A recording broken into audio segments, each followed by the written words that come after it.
الرحمن الرحیم اصول فقہ کا مطالعہ کر رہے تھے اور اس میں ہماری جو بحث چل رہی تھی کہ فقہا میں خاص طور پہ کتاب و سنت کے حوالے سے، کیونکہ کتاب و سنت کی بحث چل رہی ہے، مصادر شریعت کی بحث جو ہے، سورسز آف شریعہ، یہ اصول فقہ کی ایک بڑی بحث ہے۔ تو کتاب اللہ اور سنت رسول سب کے نزدیک سورس ہے، اہل سنت والجماعت میں سب کے نزدیک کتاب اللہ اور سنت رسول سورس ہے، اور سنت سے مراد رسول اللہ صلی اللہ علیہ وسلم کا قول، فعل اور تقریر۔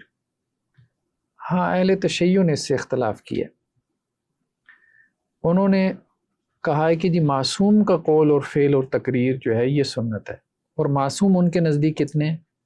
12 ہیں۔ جو اثنا عشریہ ہیں ان کے نزدیک 12 معصوم ہیں۔ اللہ کے رسول صلی اللہ علیہ وسلم کے علاوہ حضرت علی اور ان کی اولاد میں سے حضرت حسن، حضرت حسین، پھر حضرت حسین کی اولاد میں سے زین العابدین، پھر ان کے بیٹے محمد الباقر، پھر ان کے بیٹے امام جعفر صادق، پھر ان کے بیٹے موسیٰ کاظم، پھر ان کے بیٹے علی رضا، پھر اس طرح سے محمد تقی، علی نقی، اور پھر حسن عسکری وغیرہ، ان کو وہ کیا کرتے ہیں رحمہم اللہ، ان سب کو وہ معصومین میں شمار کر کے ان سب کے قول فعل تقریر کو سنت مانتے ہیں۔ تو اصول کافی وغیرہ جو ان کی حدیث کی کتابیں ہیں، بنیادی کتابیں ہیں اہل تشیع کی، یا فقی حدیث کی کتابیں ہیں جیسے من لا یحضر الفقی وغیرہ، الاستبصار وغیرہ، یا تہذیب الاحکام وغیرہ، تو وہ اسی اصول کے اوپر مدون ہوئی ہیں کہ ان کے ائمہ کے اقوال اس میں زیادہ ہیں۔ رسول اللہ صلی اللہ علیہ وسلم کا تو قول فعل بہت ہی کم ملتا ہے، سنت کے نام پہ بہت ہی کم، نہ ہونے کے برابر ہے۔ ان کی حدیث کی کتابوں میں آپ کو رسول اللہ صلی اللہ علیہ وسلم کی باتیں نہیں ملیں گی۔ اللہ علم کیا وجہ ہے؟ یہ ہمارے اہل سنت کے مصادر کا یہ امتیاز ہے کہ آپ صلی اللہ علیہ وسلم کا قول فعل تقریر یہاں آپ کو حدیث کی کتابوں میں ملتا ہے۔ لیکن بہرحال اہل سنت میں آگے اس مسئلے میں اختلاف ہو گیا کہ کون سی خبر کو لیا جائے گا۔ تو اس میں عام طور پہ تو قول وہی ہے محدثین کا کہ 5 شرائط کے اوپر اگر کوئی خبر پوری اترتی ہو، کہ تمام راوی عادل ہوں، ضابط ہوں، سند متصل ہو، روایت شاذ نہ ہو، یا اس میں کوئی علت نہ ہو، تو وہ قابل قبول ہے۔ عام طور پہ محدثین اس طرف کے۔ کچھ فقہاء نے اضافی شرائط لگائیں، جیسے ہم نے کہا کہ احناف کے ہاں کوئی 5-6 شرائط کا تذکرہ ملتا ہے، مالکیہ کے ہاں 2 شرائط کا تذکرہ ملتا ہے، جن کو آج ہم ڈسکس کریں گے۔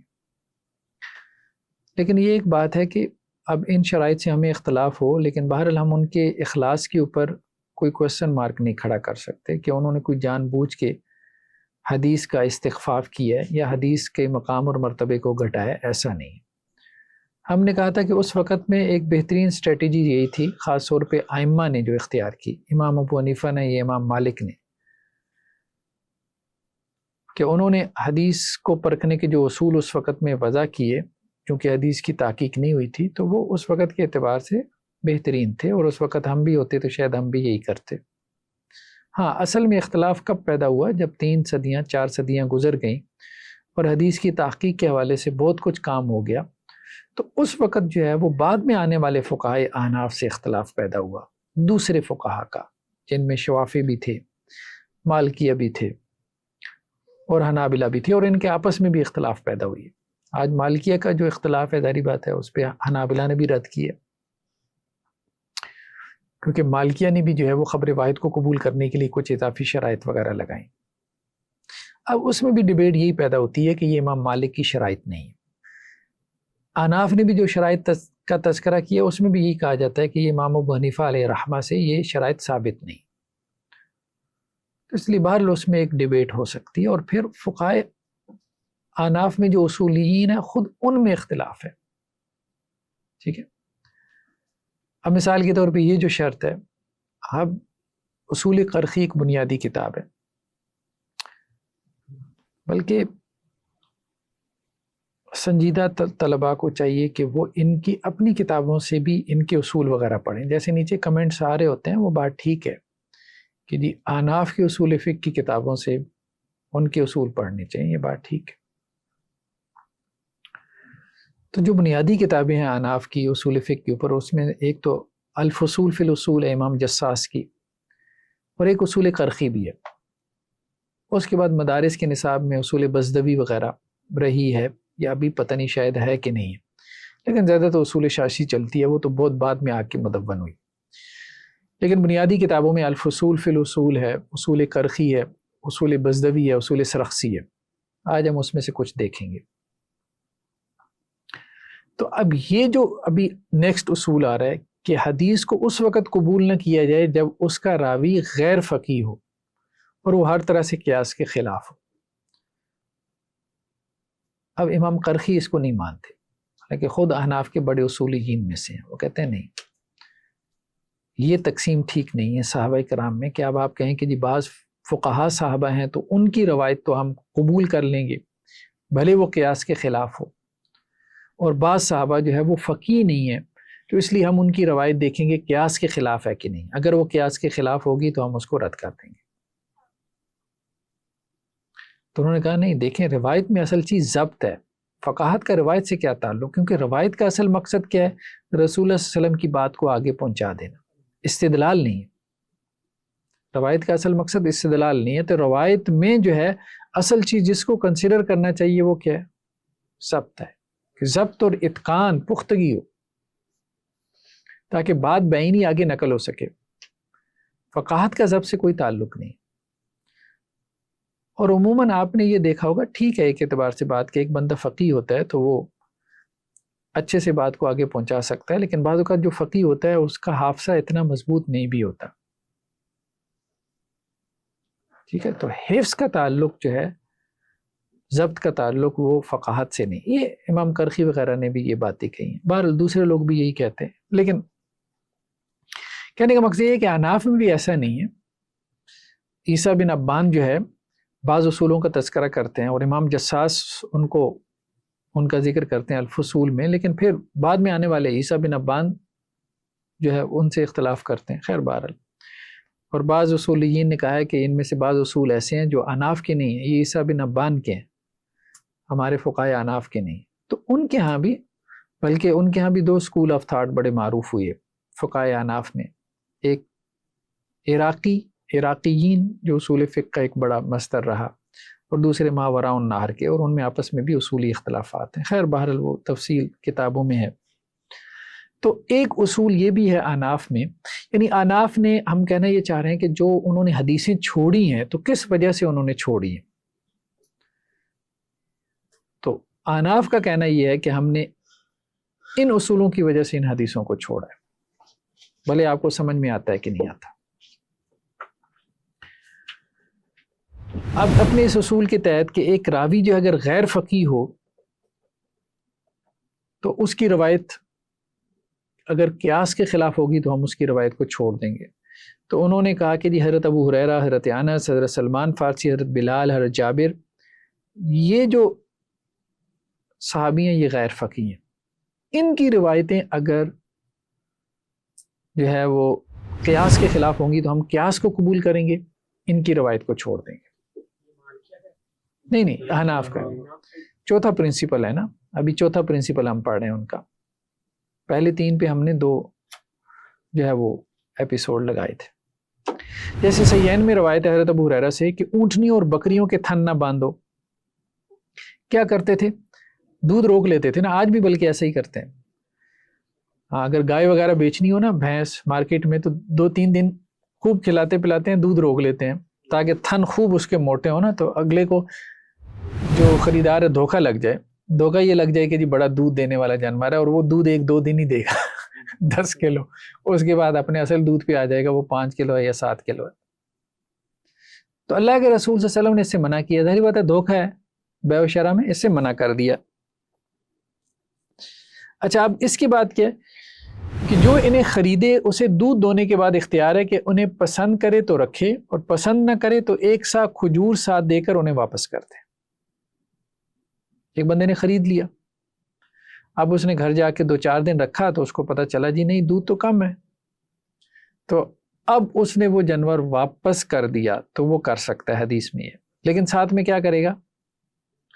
1 سا کھجور واپس کرے گا۔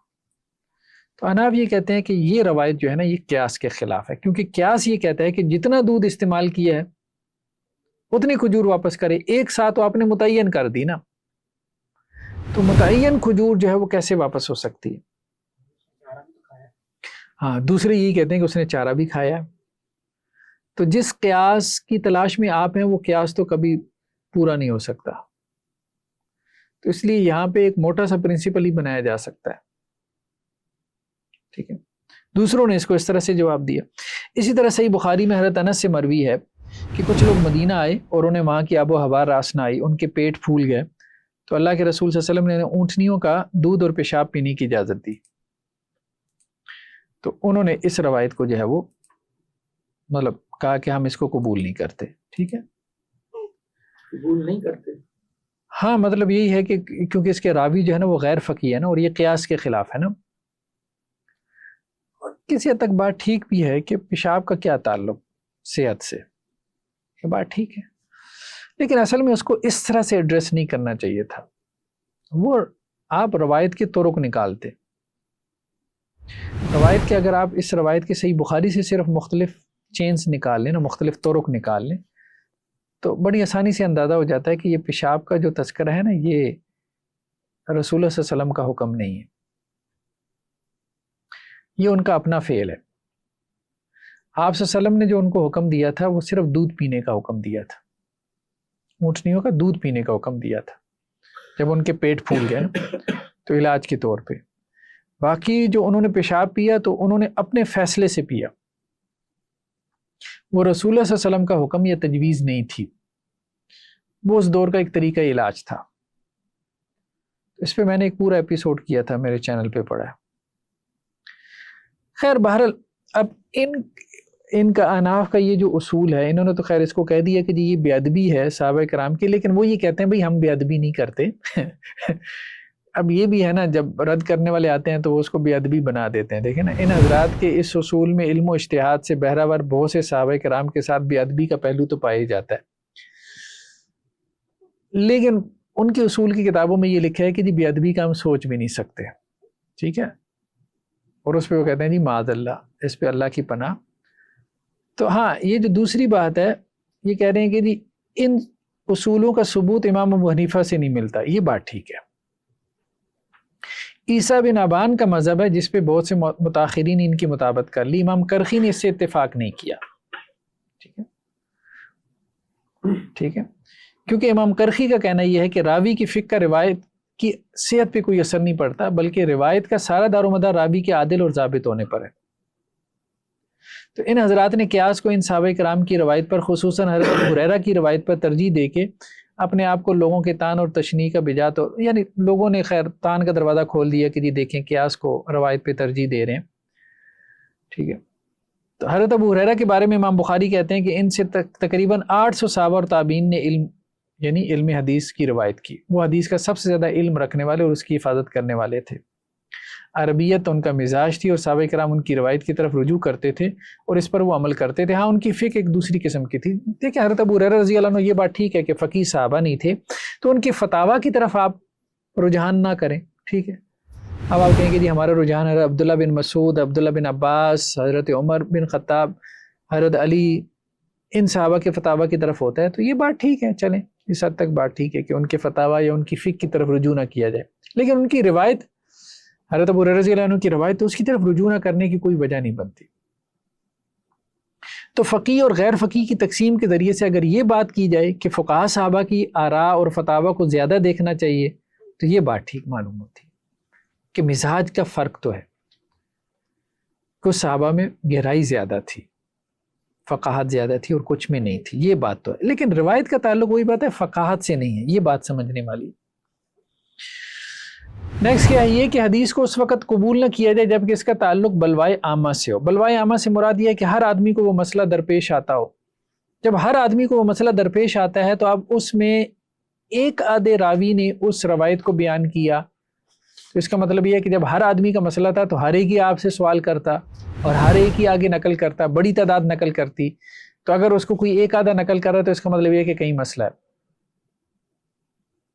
کہیں مسئلہ ہے. تو بلوائے عامہ کا اصول کہ اگر ایک مسئلے کا تعلق بلوائے عامہ سے ہے، عام افراد سے ہے، تو اس کو پھر چند لوگ نقل نہ کریں، اس کو پھر ایک بڑا مجمع نقل کرے، پھر قابل قبول ہوگا، ورنہ نہیں۔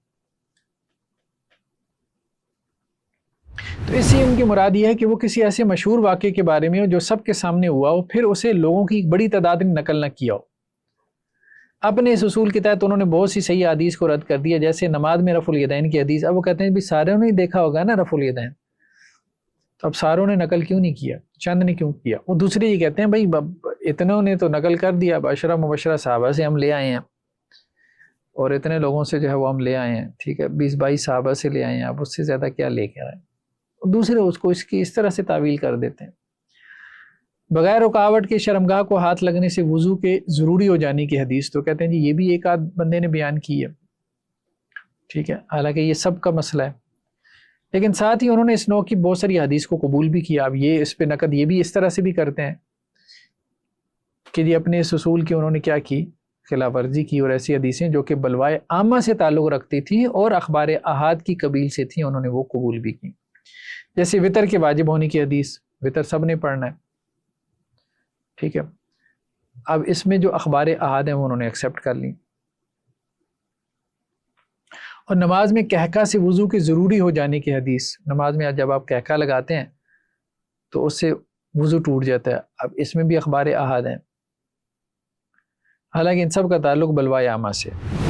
چنانچہ دونوں کی نوعیت الگ الگ بتانے میں انہیں سخت محنت کا سامنا کرنا پڑا۔ چھٹا اصول کیا ہے کہ حدیث کو اس وقت تک قبول نہ کیا جائے جب صحابہ اور تابعین کے زمانے میں اس پر لوگوں نے عمل کرنا چھوڑ دیا ہو، یعنی اگر کسی حدیث پہ صحابہ اور تابعین کے زمانے میں عمل ترک کر دیا گیا ہو تو وہ حدیث ایکسیپٹڈ نہیں۔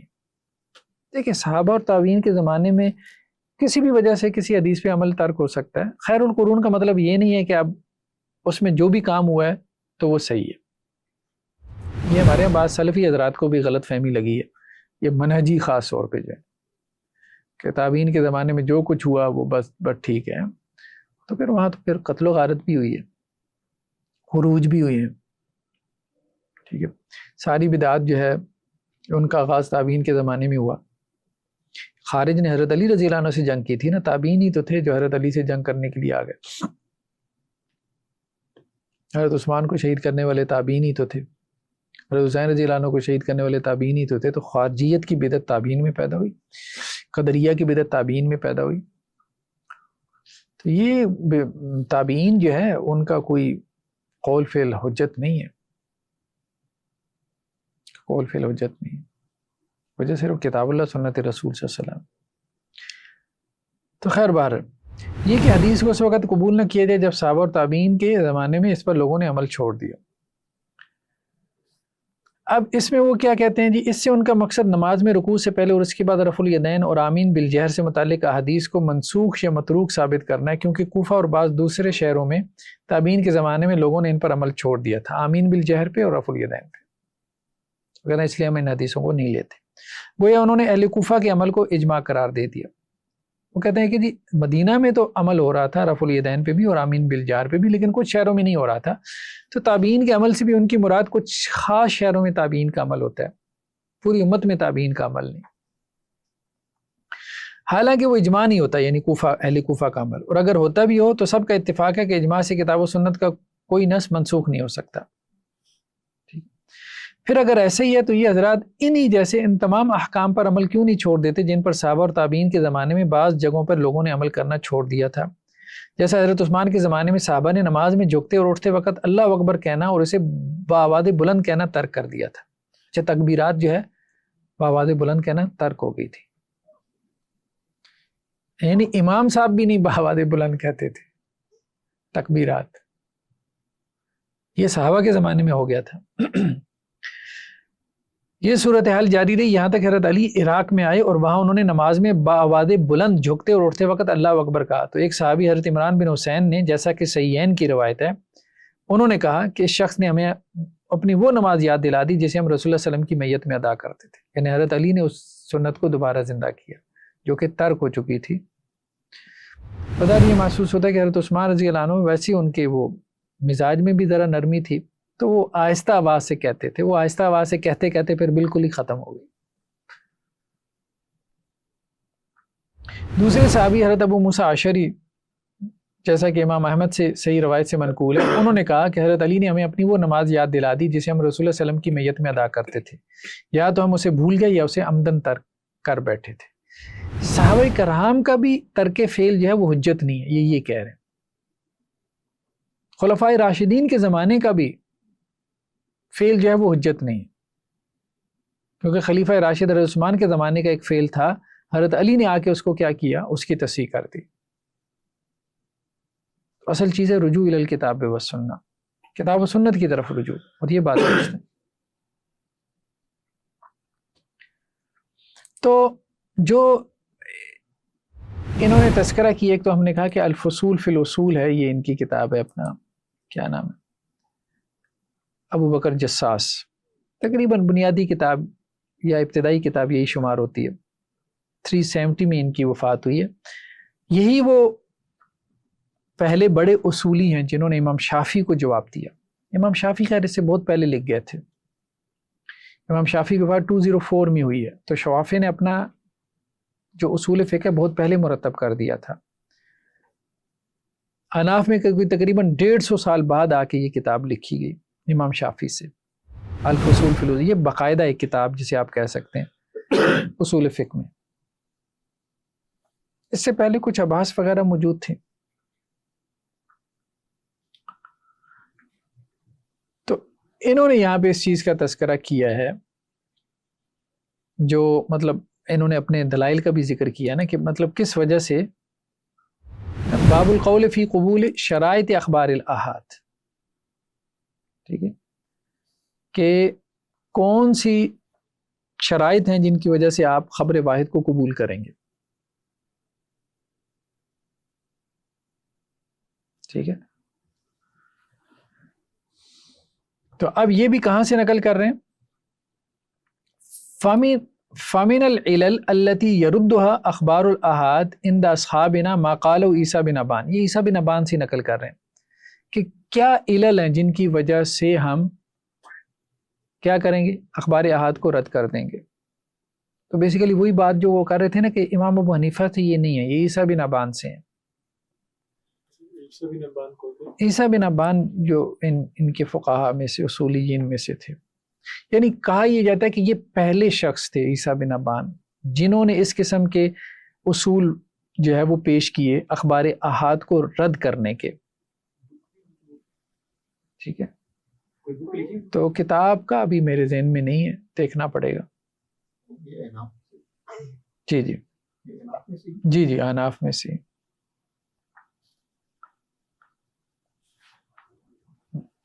تو عیسیٰ بن ابان نے یہ بات ذکر کی ہے ان خبر الواحد یرد لمعارضۃ السنہ ثابتہ ایہ، ٹھیک ہے، کہ خبر واحد کو آپ رد کر دیں گے جب سنت ثابتہ کے وہ معارض ہو جائے گی، جیسے سنت مشہورہ، ٹھیک ہے۔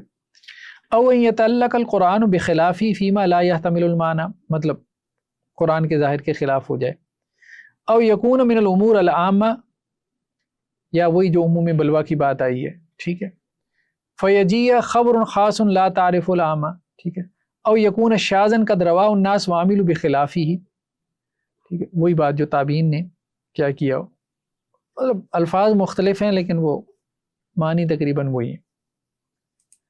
تو اب پھر یہ وہ بات آگے بیان کرتے ہیں کہ جی یہ ایسا کیوں ہے۔ وہ کہتے ہیں جی ایسا چونکہ صحابہ سے بھی ہمیں ملتا ہے تو اس لیے ہم نے یہ اصول اختیار کیے، ٹھیک ہے۔ جیسے وہ کہتے ہیں کہ جی صحابہ میں سے حضرت عمر رضی اللہ عنہ نے کیا کیا تھا، فاطمہ بنت قیس کی روایت کو قرآن کے ظاہر پہ پیش کیا، ٹھیک ہے۔ مسئلہ یہ تھا کہ ایک خاتون کو 3 طلاقیں ہو گئیں، جب ایک خاتون کو 3 طلاقیں ہو گئیں تو اس کا نان نفقہ ہے کہ نہیں ہے؟ تو قرآن کیا کہتا ہے، اسکنون من حیث سکنتم من وجدکم، جو مطلقہ ہے اس کو تم نے رہائش دینی ہے۔ کون سی مطلقہ؟ 1 طلاق والی، 2 والی، 3 والی، یہ قرآن میں نہیں ہے۔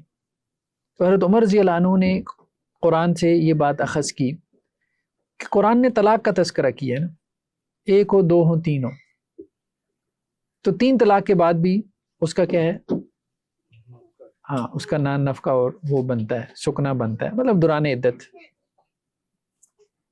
ٹھیک ہے. فاطمہ بنت قیس نے آ کے کہا تھا کہ نہیں بنتا، اللہ کے رسول صلی اللہ علیہ وسلم نے نہیں دلوایا. تو حضرت عمر رضی اللہ عنہ نے کیا کہا تھا، ہمیں تو نہیں پتا کہ اس نے بات صحیح طرح سے یاد بھی رکھی یا بھول گئی ہے، ہم ایک عورت کی وجہ سے قرآن کی آیت کو چھوڑ دیں. تو اب وہ استدلال کر رہے ہیں کہ دیکھیں حضرت عمر رضی اللہ عنہ بھی تو یہی کام کر رہے ہیں، مطلب ان کا دیکھیں نا وہ کیسے، ہمیں تو نہ کہیں حضرت عمر بھی تو، لیکن وہ دوسرے بھی پھر جواب دیتے ہیں، وہ کہتے ہیں کہ نہیں یہ معاملہ نہیں ہے، وہاں پہ آپ کا معاملہ اور ان کا معاملہ حضرت عمر کا ڈیفرنٹ ہے. وہ پھر معاملہ اسی طرح سے چلتا ہے آگے، چل سو چل.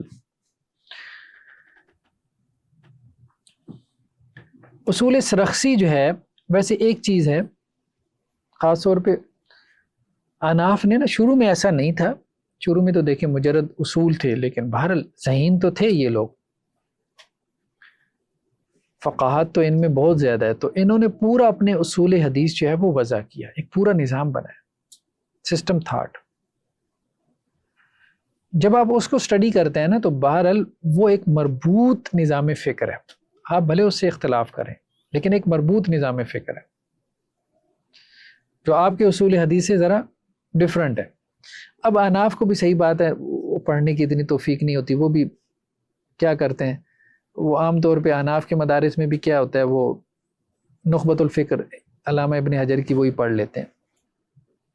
ہمارے اہل حدیثوں میں بھی تحقیق کا رجحان ختم ہو چکا ہے، مطلب ابن حجر نے آ کے کتاب لکھ دی بس، وہ اب سب وہی رٹا لگا رہے ہیں، اس سے پیچھے نہیں دیکھ رہے، بہت اختلافات ہیں. اب مطلب آپ کسی طالب علم تو چھوڑیں، آپ جو اصول حدیث پڑھانے والا استاد ہے نا کسی مدرسے میں، اس سے پوچھ لیں کہ بتی کی روایت قابل قبول ہے کہ نہیں ہے، وہ کہے گا بھائی دو صورتیں ہیں، بدعت مقفرہ ہے یا بدعت مفسقہ ہے. بدعت مقفرہ میں تو قابل قبول نہیں ہے، مفسقہ میں تفصیل ہے، مفسقہ میں پھر کیا تفصیل ہے کہ وہ اپنی بدعت کی طرف داعی ہے کہ نہیں ہے، اگر اپنی بدعت کی طرف داعی ہے تو اس کی روایت قابل قبول نہیں ہوگی، اور اگر داعی نہیں ہے تو قابل قبول ہوگی. ٹھیک ہے، اب یہ رٹا لگایا ہوگا، استاذوں نے بھی رٹا لگایا، اس سے آگے پیچھے کچھ پتہ نہیں. ٹھیک ہے، اب امام بخاری اس اصول کے اوپر کھڑی ہی نہیں ہے، پوری بخاری اس اصول کے خلاف مدون ہوئی ہے. عجیب بات یہ ہے پوری بخاری، کوئی بدتی ایسا نہیں ہے جس کو امام بخاری نے چھوڑا ہو، مطلب جنہیں کہا ہے نا بدعت کے سرغنے تھے. ٹھیک ہے، عمران بن حطان، یہ عمران بن حطان خارج کا سرغنہ تھا، اس سے امام بخاری نے روایتیں لی، اور یہ بدعت کا داعی تھا. بلکہ اس نے حضرت علی رضی اللہ عنہ کو جب ابن ملجم نے شہید کیا معاذ اللہ، ٹھیک ہے، تو اس نے ابن ملجم کی مدح میں اشعار کہے اور کہا کہ یہ جو حضرت علی کو تم نے شہید کیا، اللہ کے ہاں اس کی بڑی قدر ہے اور اس وجہ سے اللہ تمہیں معاف کرے گا اس سے امام بخاری نے روایتیں لی. ٹھیک ہے، تو شیعہ راوی ہیں، قدریہ ہیں، مرجیہ ہیں، ٹھیک ہے، اب یو نیم اٹ، مطلب جو بھی بدعت آپ کو نظر آتی ہے وہ سب سے. تو امام بخاری کا اصول کیا تھا؟ امام بخاری کا تو اصول یہ تھا ہی نہیں جو آپ نے اب آخر میں آ کے بنا لیے، تھے ہی نہیں. تو متقدمین جو محدثین تھے وہ زیادہ گہرے تھے. اچھا یہ نہیں ہے کہ امام بخاری نے صرف خارجیوں سے لیا ہے، آپ کو یہ شیعہ یہ سمجھے کہ جی امام بخاری جو ہے نا وہ مطلب یہ شاید کوئی نسبی ٹائپ تھے. امام بخاری نے جو شیعہ میں رافضی تھے ان سے بھی روایتیں لے لی پرلے درجے کے رافضی، یعنی وہ جو حضرت عثمان کو گالی دیتے تھے، باقاعدہ آتا ہے کہ شتام ہے، مولن ہے. ٹھیک ہے، امام ذہبی وغیرہ نے لکھا کہ یہ سب و شتم کرنے والا ہے، اور وہ جو حضرت طلحہ اور زبیر کے بارے میں کہتے ہیں اللہ انہیں جنت میں داخل نہیں کرے گا، امام بخاری نے ان سے بھی روایتیں لی. اور ایسی خالد بن مخلد کتوانی ایک ہے، شیعہ راوی ہے، اور اس سے امام بخاری نے وہ روایت لے لی، اور یہ اپنی بدعت کا داعی بھی ہے، اس سے وہ روایت لے لی جو کسی اور نے لی نہیں. اور وہ روایت ایسی عجیب و غریب ہے، ایسی عجیب و غریب روایت ہے کہ امام ذہبی کہتے ہیں کہ اگر بخاری نے نقل نہ کی ہوتی نا تو ایسے اٹھا کے پھینک دیتے اس کو. لیکن امام بخاری کی ہیبت جو ہے نا وہ آڑے آتی ہے. اب وہ پکا رافضی ہے جس نے یہ روایت نقل کی، لیکن یہ ہے کہ نہیں اب نہیں بول سکتے ہم بھی نہیں بولتے، بٹ ٹھیک ہے. لیکن گہرائی ہے امام بخاری میں اس کو اصل میں، اور وہ روایت وہی والی ہے نا کہ کبھی آپ نے وہ سنی ہوگی، بہت معروف روایت ہے. اللہ تعالیٰ یہ کہتے ہیں کہ جب بندہ مطلب فرائض کے ذریعے سے میرا تقرب حاصل کرتا رہتا ہے، اور سب سے بہترین چیز جس کے ذریعے سے میرا تقرب حاصل کرے تو وہ فرائض ہی ہیں. پھر بندہ نوافل کے ذریعے سے جب میرا تقرب حاصل کرتا ہے تو میں اس کے ہاتھ بن جاتا ہوں جس سے وہ پکڑتا ہے، میں اس کے پاؤں بن جاتا ہوں جس سے وہ چلتا ہے. ٹھیک ہے، وہ اس طرح کی آنکھ بن جاتا ہوں جس سے وہ دیکھتا ہے، مطلب اس طرح کے ملتے جلتے، اور کان بن جاتا ہوں جس سے وہ سنتا ہے. تو اب اس میں وہ بڑی وہ ہے، وہ تجسیم کی جھلک نظر آتی ہے. یہ خالد بن مخلد کتوانی کی روایت ہے، یہ رافسی شیعہ ہے. تو اب کہنے کا مقصد یہ ہے کہ ہم کوئی امام بخاری کے اوپر تنقید نہیں کر رہے، ہم یہ کہہ رہے ہیں کہ ہمارے ہاں اہل حدیث حضرات میں بھی نا تحقیق کا مزاج ختم ہو گیا، اناف میں بھی ختم ہو گیا، دونوں میں ختم ہو گیا. اپنے اصل مصادر کو نہیں دیکھتے. اناف نے بھی فتویٰ دینا ہوگا، فتاوی شامیہ سے آگے انہیں پتہ ہی نہیں ہے، یا زیادہ کوئی چھلانگ لگا لی فتاوی عالمگیری، اس سے پیچھے کیا ہے یہ بھی نہیں پتا کہ ان کی اپنی فقہ میں اس مسئلے میں 4 روایتیں ہیں، 7 روایتیں ہیں، یہ بھی نہیں پتا ہوتا. یعنی یہ نہیں کریں گے کہ ہم اصول کی کتابیں جو ہیں، وہ کہیں بھائی اصول کی کتابوں سے جو ہے وہ ہمارے سرخسی صاحب نے آپ کی جان چھڑوا دی ہے ماشاءاللہ سے، ان کی بہت اچھی جو ہے وہ شرح لکھ دی ہے یا ان کو جمع کر دی ہے.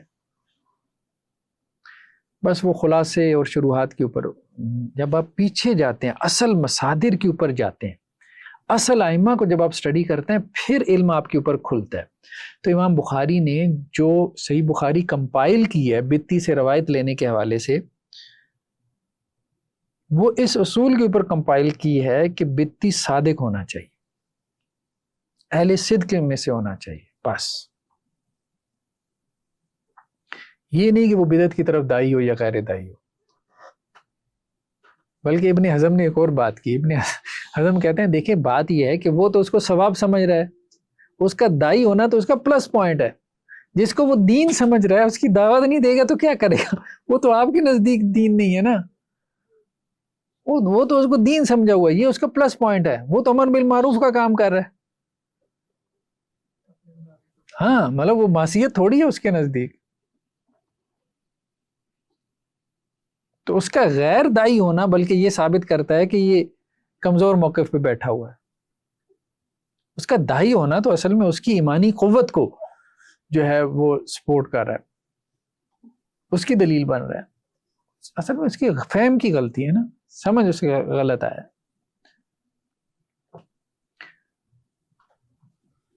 تو خیر بہرحال ہم کہاں سے کہاں نکل گئے. تو ہم یہ کہہ رہے ہیں کہ اب انہوں جی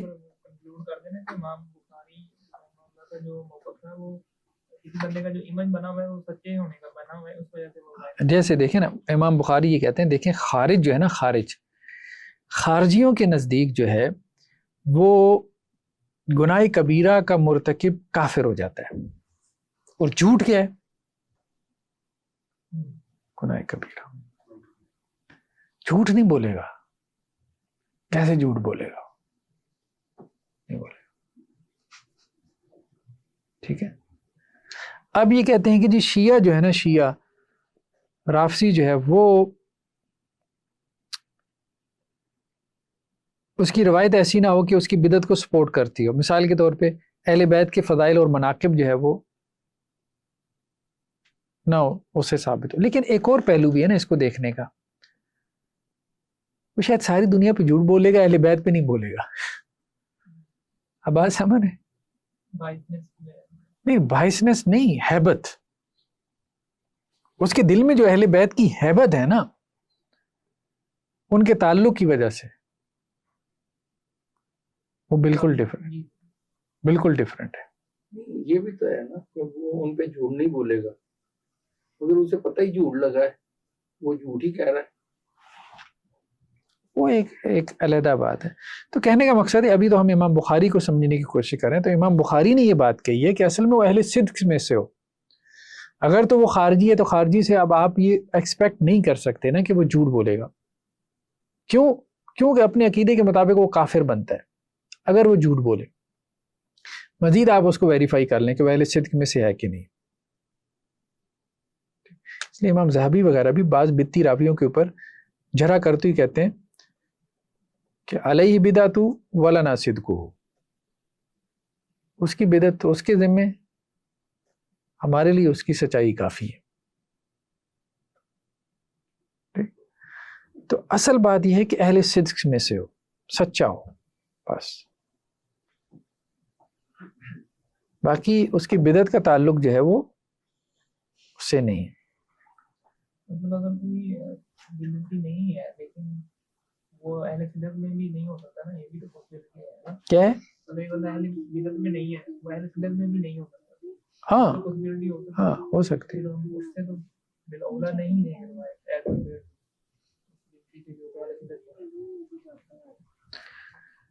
اصل بات یہ ہے نا کہ آپ نے ایک کرائٹیریا کیا ہے کسی کا بدتی ہونا، کیا یہ کرائٹیریا ہے کہ آپ اس کی روایت کو ریجیکٹ کریں؟ دیکھیں نا، بدعت جو ہے نا یہ فسق کے تحت آتی ہے نا. خبر میں اصل چیز کیا ہوتی ہے؟ مطلب میرے گناہ گار ہونے سے ایک خبر جھوٹی ہو جائے گی. جو میں خبر دے رہا ہوں، اگر میں گناہ گار ہوں، خبر کا اس کا کوئی تعلق نہیں ہے نا. ہاں زیادہ سے زیادہ یہ تعلق ہے کہ میں گناہ گار ہوں تو میں خبر میں کوئی گڑبڑ کروں گا. یہی ہے نا. یہ شک کی وجہ سے ہم کیا کریں گے کہ ایک شخص کی روایت کو ہم سائڈ پہ رکھ دیں گے کہ بھائی یہ فاسق و فاجر ہے، ٹھیک ہے. اس لیے نہیں کہ اس کی فسق و فجور کا اس کی خبر سے کوئی تعلق ہے، اس لیے کہ یہ خبر میں گڑبڑ کر سکتا ہے. تو اگر ثابت ہو جائے کہ یہ اہل صدق میں سے ہے، آپ اس کی روایت لیں. اگر ثابت ہو جائے کہ یہ اہل صدق میں سے ہے، آپ اس کی روایت لیں. مطلب یہ امام بخاری کا مقدمہ ہے نا، میں اپنا مقدمہ تھوڑی بیان کر رہا ہوں. ایسے نیچے جو ہے نا لائن لگ جائے گی. چلیں جی آگے. ہاں سر امام بخاری کے بارے میں اصول حدیث ہم نے پڑھنا ہے. جی اصول حدیث ہم نے علیحدہ سے پڑھنا ہے. جی آپ کر لیں. سر امام ذہبی بھی اس طرح کہہ رہے ہیں کہ امام بخاری سے نہ ہوتی تو ہم اس روایت کو چھوڑ دیتے. مطلب یہ سمجھنے میں مجھے مشکل ہوئی کہ امام بخاری کا ایک بن گیا مرتبہ تو اس لیے کوئی ان کو چیلنج نہیں کرتا، یا اس کی وجہ کیا؟ بہرحال ایک بڑا مقام، ایک ایکسپرٹ ہے، ظاہری بات ہے وہ بات کرتا ہے. جیسے آئنسٹائن بات کرے گا تو ظاہری بات ہے آپ کیوں رد کریں گے؟ ٹھیک ہے، مشکل ہوگا نا آپ کے لیے رد کرنا، بہت مشکل ہوگا. مشکل نہیں، بہت ہی مشکل ہوگا. ٹھیک ہے. اب اگرچہ وہ جو دوسرے ہیں نا کوانٹم فزکس والے، ان کو ریلیٹیوٹی سمجھ نہیں بھی آتی، وہ کہتے ہیں بھائی ٹھیک ہے، ہیبت ہے ایک اس کی. جو غامدی صاحب کے فالوورز ہیں وہ تو امام بخاری کو صحیح جگہ کرتے ہیں، اپنی بات کرتے ہیں کہ کیا یہ ان کا تقدس رکھا ہے بخاری کا. نہیں خیر وہ تو فضول سی بات ہے. جو ایکسپرٹ ہیں وہ ایک مقام پہ، ایک مرتبے پر ہیں، تو اس مقام اور مرتبے کا احترام کرنا چاہیے. حدیث کو لینے کے والے صاحب کسی نے اپنے اصول دیے، تو غامدی صاحب نے تو وہی کام کیا. اصل نہیں دیکھیں، غامدی صاحب نے اصول حدیث دے دی، ہم یہ نہیں کہہ رہے کہ بھئی آپ نے کیوں دے دیے.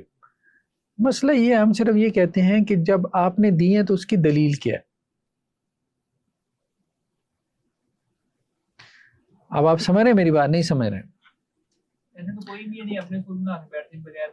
ہاں یہاں دیکھیں، یہ جب ذکر کرتے ہیں نا یہ الفصول فی الاصول میں، یہ کہتے ہیں جی صحابہ سے دیکھیں، صحابہ بھی یہی کام کر رہے ہیں، جیسی تیسی بھی دلیل ہے یار آپ رد کر دیں اس کا.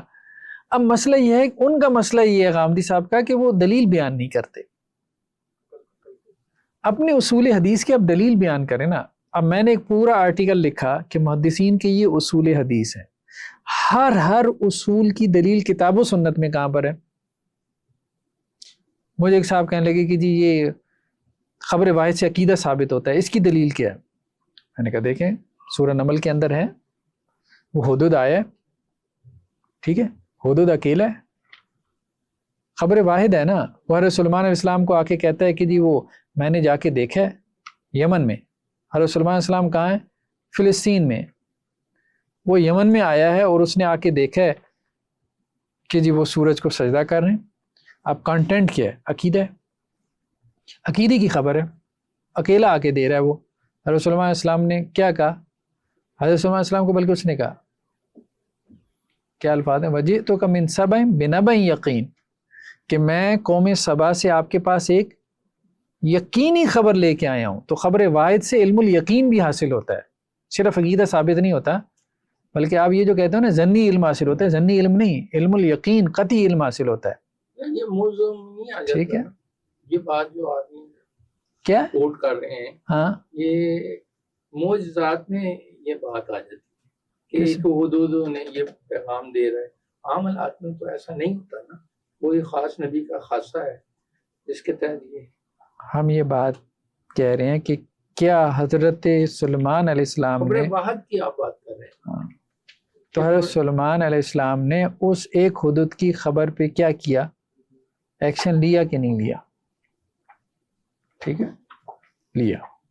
اس کو خط دے کے بھیجا. یقین کیا کہ نہیں کیا؟ یہ تھوڑی کہا کہ 4 اور حدود آئیں گے تو پھر میں مانوں گا، جب خبر متواتر ہو جائے گی تو پھر میں مانوں گا.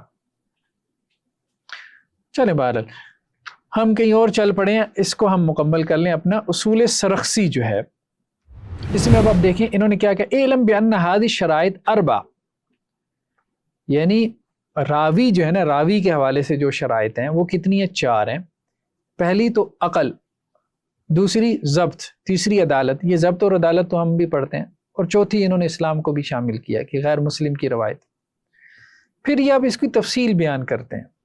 ٹھیک ہے، پھر ضبط میں جا کے پھر یہ ضبط کو کھولتے ہیں، عدالت میں جا کے یہ عدالت کو کھولتے ہیں کہ ضبط جو ہے مطلب ایک فقیہ کا ہوتا ہے، غیر فقیہ کا ہوتا ہے. دیکھیں پھر آپ ان کے اپنے ایک پورا نظام ہے ان کا. ٹھیک ہے، اس نظام کو جو ہے وہ پڑھنا چاہیے. پھر ایک کشف الاسرار، یہ اصول بزدوی کی جو ہے وہ شرح ہے، کشف الاسرار اچھی ہے، اس کو بھی اگر مطالعے میں رکھیں نا. لیکن انہوں نے امام مالک کا جو موقف ہے نا وہ بیان کرنے میں تھوڑا سا احناف میں نے دیکھا ہے کمزور ہیں، یعنی ان کا صحیح موقف نہیں بیان کرتے. شافی وغیرہ کیونکہ شوافی کے ساتھ شاید ان کا انٹریکشن زیادہ رہا ہے، وہ ٹھیک ہے. لیکن امام مالک، جیسے امام سرخسی نے بھی ایک جگہ لکھ دیا جی امام مالک متع کے قائل تھے، حالانکہ یہ بہت کمزور بات ہے، امام مالک کہاں متع کے قائل تھے. اسی طرح انہوں نے بھی یہاں پہ امام مالک کی طرف کچھ اس کی نسبت کی ہے، جیسے یہ وحوکی عن مالک انہ رجح القیاس علی خبر الواحد، کہ امام مالک جو ہے نا وہ قیاس کو خبر واحد پہ ترجیح دیتے تھے. یہ ہم آگے پڑھیں گے. امام مالک مطلقاً ترجیح نہیں دیتے تھے. اگر عمل اہل مدینہ ہوتا تھا تو پھر اس صورت میں وہ قیاس کو جو ہے وہ ترجیح دیتے تھے خبر واحد پہ. اب جیسے انہوں نے مثال پیش کی، فإنه عمل بالقياس في الصائم اذا اكل او شرب ناسيا ولم يعمل بالخبر الوارد فيه، اگر کسی نے بھول کے جو ہے وہ کھا پی لیا تو اس سے روزہ ٹوٹے گا کہ نہیں ٹوٹے گا؟ امام مالک کیا کہتے ہیں؟ ٹوٹ جائے گا. قیاس کو ترجیح دی ہے، قیاس یہ کہتا ہے نا ٹوٹ جائے گا، کھا پی لیا ٹوٹ جائے گا. خبر واحد کیا کہتی ہے؟ نہیں ٹوٹے. وہ یہ کہہ رہے ہیں. واحتج فی ذلک بانہ قد اشتہر من الصحابۃ الاخذ بالقیاس ورد خبر الواحد. تو وہ کہتے ہیں کہ جی امام مالک اس لیے اس کے پیچھے چلے ہیں کہ جی صحابہ میں یہ معروف تھا کہ وہ قیاس کو خبر واحد پہ ترجیح دیتے تھے. کیسے؟ کیونکہ حضرت عبداللہ ابن عباس نے سنا کہ حضرت ابو ہریرہ یہ کہہ رہے ہیں توضؤ مما مست النار، کہ اللہ کے رسول صلی اللہ علیہ وسلم نے کیا کہا، جس کو آگ نہیں چھوا ہے اس سے کیا کرو؟ وضو کرو.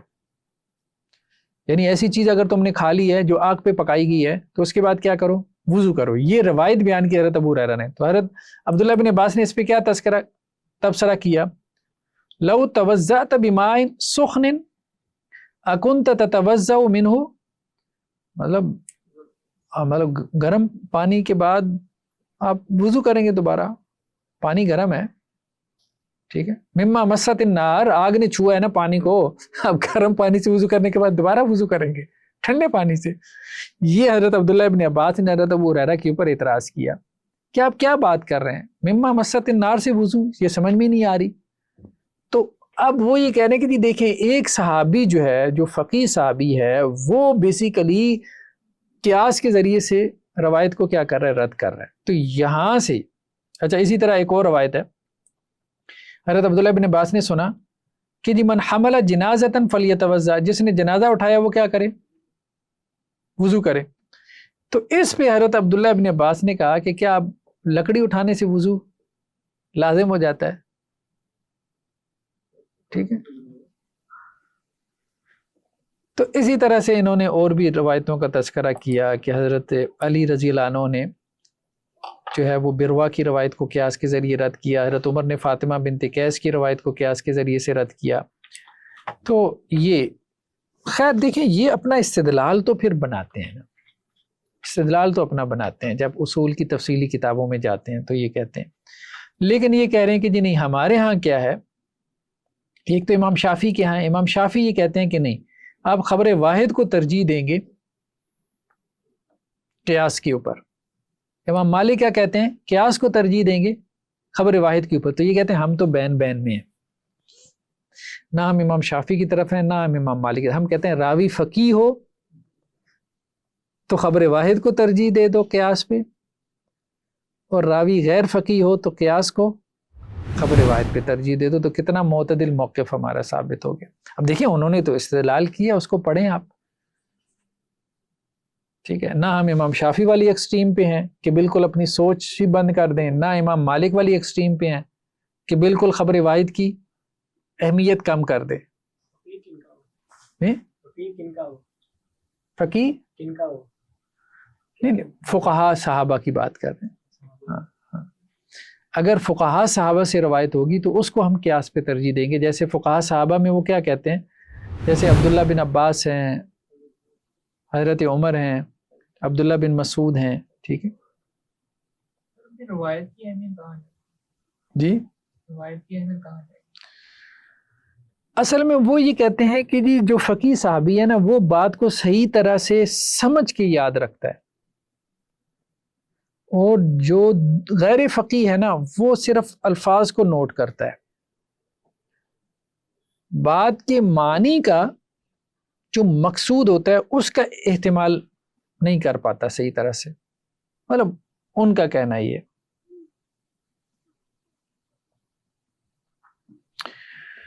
چلیں جی، بہرحال یہ ایک آپ اس کو بھی دیکھ سکتے ہیں.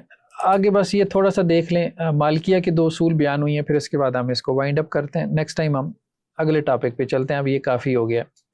مالکیہ کے 2 اصول انہوں نے ذکر کیے. پہلا اصول یہ ہے کہ حدیث کو اس وقت قبول نہیں کیا جائے گا جب وہ قرآن کے ظاہر اور عام کے خلاف ہو. ٹھیک ہے، لیکن اس کی تائید جو ہے وہ نہ اجماع سے ہوتی ہو، نہ عمل اہل مدینہ سے، اور نہ قیاس سے. ٹھیک ہے، اگر حدیث کی تائید اجماع سے ہو جائے تو پھر حدیث کو لے لیں گے. اگر حدیث کی تائید خبر واحد کی عمل اہل مدینہ سے ہو جائیں گے پھر بھی لے لیں گے. اگر حدیث کی تائید قیاس سے ہو جائے پھر بھی اس کو لے لیں گے. مالکیہ کے نزدیک قرآن کا ظاہر اور خبر احاد دونوں کی دلالت ظنی ہے. ٹھیک ہے، اس لیے اجماع یا عمل اہل مدینہ یا قیاس سے ان دونوں میں سے جس کی تائید ہوتی ہے اسے وہ دوسرے پر مقدم کرتے ہیں. اس اصول کے تحت امام مالک نے کئی صحیح حدیث کو رد کیا، جیسا کہ یہ حدیث کے نبی کریم صلی اللہ علیہ وسلم نے پنجہ رکھنے والے پرندوں کا گوشت کھانے سے منع فرمایا. ٹھیک ہے، تو امام مالک نے اس حدیث کو کیا کیا؟ رد کر دیا.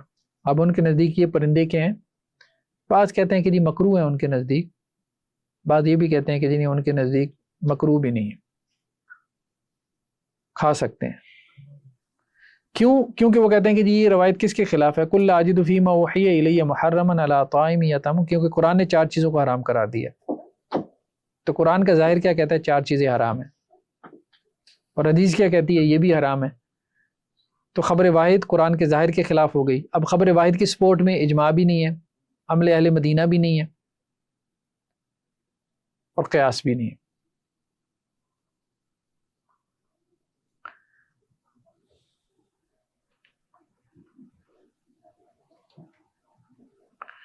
والخیل والبغار والحمیر لترکبوا وزینہ، قرآن کا یہ ظاہر کیا کہہ رہا ہے کہ گھوڑے، خچر اور گدے یہ زیب و زینت کے لیے ہیں، سواری کے لیے، کھانے کے لیے نہیں ہے، سواری کے لیے. تو اب وہ کہتے ہیں جی ایک روایت میں ہے کہ گھوڑے کا گوشت حلال ہے، تو وہ اب اس کے خلاف ہے، تو ہم قرآن کے ظاہر کو لیں گے، خبر واحد کو چھوڑ دیں گے. مالکیہ کی بات کریں. دوسری طرف اخبار احاد کو قرآن کی ظاہری دلالت پر ترجیح دیتے ہوئے انہوں نے اس حدیث کو قبول کیا جس میں دانت رکھنے والے درندوں کا گوشت کھانے سے منع کیا گیا. اچھا اس کو قبول کر لیا حالانکہ وہ ایک ہی روایت ہے.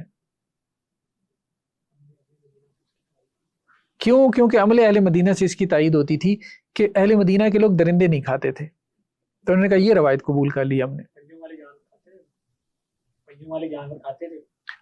بظاہر تو وہ یہی کہہ رہے ہیں، بظاہر تو وہ یہی کہہ رہے ہیں، واللہ عالم. اب ہمیں نہیں پتا کہ ایسا تھا کہ نہیں تھا. دوسرا اصول یہ ہے کہ حدیث کو اس وقت تک قبول نہ کیا جائے جب وہ عمل اہل مدینہ کے خلاف ہو. یعنی عمل اہل مدینہ کو بہت اہمیت دیتے تھے امام مالک، لیکن یہ امام مالک کا اصول نہیں ہے، اس پہ نیچے بحث آ رہی ہے. ان کے اس اصول کی وجہ مالکیہ کا یہ مفروض ہے کہ امام مالک کے زمانے میں اہل مدینہ کا جو عمل تھا وہ عہد صحابہ سے منقول چلا آ رہا تھا. امام مالک کے زمانے میں اب ظاہری بات ہے کوئی تیسری نسل تو تھی، تو جو اہل مدینہ کا عمل تھا وہ صحابہ سے چلا آ رہا تھا، اور صحابہ کا مطلب ایک فرض کر لیا نا، سپوز کر لیا انہیں، سپوزیشن ہے. تو اس لیے اگر کوئی خبر واحد عمل اہل مدینہ کے خلاف جاتی ہے تو پھر وہ حجت نہیں ہے. لیکن یہ غلط ہے، اس لیے وہ یہ کہتے ہیں کہ جی امام مالک بھی اس کو صحیح نہیں سمجھتے تھے، کیونکہ خلیفہ ہارون الرشید نے انہیں کہا تھا کہ آپ عمل اہل مدینہ کے مطابق جو ہے وہ ہمیں ایک آئین بنا دیں. تو امام مالک نے کہا تھا نہیں، آپ اس کو سارے جو ہے سلطنت میں نافذ کر دیں گے، یہ میرے خیال میں درست نہیں ہے، کیونکہ اللہ کے وسلم کے صحابہ مختلف شہروں میں علاقوں میں پھیل گئے، جس کے پاس جو علم تھا وہ آگے ان کے شاگردوں کو ملا. تو اب یہ نہیں کہ میرے پاس جو علم پہنچا ہے وہ آپ سارے فقہا کے اوپر لاگو کر دیں. تو امام مالک نے اس کو پسند نہیں کیا، یعنی کسی ایک فقہ کی لیجسلیشن اس کو امام مالک نے پسند نہیں کیا. جیسے یہاں پاکستان میں فقہ حنفی نافذ کر دیں، تو امام مالک نے کہا نہیں، فقہ مالکی نافذ کر دو اب آپ سلطنت عباسیہ میں، مجھے یہ پسند نہیں ہے. اچھا دوسری طرف احناف نے اس کو اڈاپٹ کر لیا. قاضی ابو یوسف علیہ رحمہ انہوں نے چیف جسٹس کا عہدہ قبول کر لیا تھا.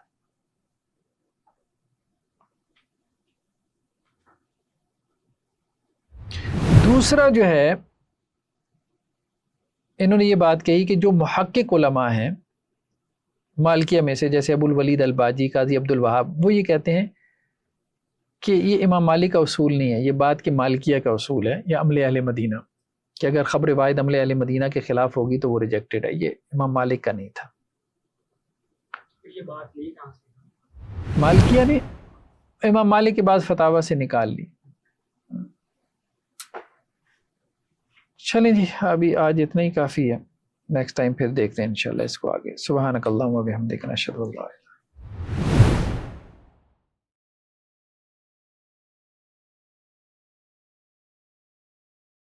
ناظرین السلام علیکم ورحمۃ اللہ وبرکاتہ. مسجد الرحمن اینڈ کمیونٹی سینٹر کے تحت ہمارے بہت سے پروجیکٹس چل رہے ہیں، اس میں ویلفیئر کے پروجیکٹ ہیں، جیسے کہ راشن پروگرام ہے، اسی طرح سے medical camps, monthly medical camps لگائے جاتے ہیں. آج کل بچوں کا challenge your self ten agers کا پروگرام چل رہا ہے، 13 سے 24/7 وہ ہمارے پاس رہتے ہیں. 7 ڈیز کی ورکشاپ ہے اسمارٹ فون اسکرین کے ایڈکشن سے نکالنے کے لیے، اور بہت سارے اس طرح کی تربیتی اصلاحی پروگرام چل رہے ہیں. حفظ کلاس چل رہی ہے، ہمارے ایس ڈی این کے پروگرامز ہیں، ہمارا ایس ڈی این اسٹوڈیو کے نام سے ویب سائٹ ہے، اس پہ کورسز ہیں، یہ سب کورسز فری میں اویلیبل ہیں. چینل کے اوپر ہمارے جو ہے ویکلی بیسس کے اوپر ہمارے کورسز اپلوڈ ہو رہے ہوتے ہیں، پوڈ کاسٹ ہیں، تربیتی اصلاحی پروگرامز ہیں. ان سب کے اوپر ہماری کوئی منتھلی 1 ملین کے قریب کاسٹ آ رہی ہے. ہمارے سارے اس ادارہ جاتی پروگرامز کی، اسٹوڈیوز کی، اسی طرح سے ہمارے دعوتی اور اصلاحی پروگرامز ہیں، ہمارے ویلفیئر کے پروجیکٹ ہیں، ہماری مسجد کا پروجیکٹ ہے، اور ہماری تربیہ ورکشاپس وغیرہ ہیں. تو اس میں ہمارے ساتھ کنٹریبیوٹ کریں. جو بھی لوگ کنٹریبیوٹ کرنا چاہتے ہیں تو ان کے لیے ہم جو ہے وہ نیچے ڈسکرپشن کے اندر اپنا اکاؤنٹ نمبر جو ہے وہ ہم شیئر کر دیں گے، یا اپنا واٹس ایپ نمبر شیئر کر دیں گے، اس پہ ہم سے کانٹیکٹ کر کے وہ ہم سے رابطہ کر سکتے ہیں. جزاکم اللہ خیر. السلام علیکم ورحمۃ اللہ وبرکاتہ.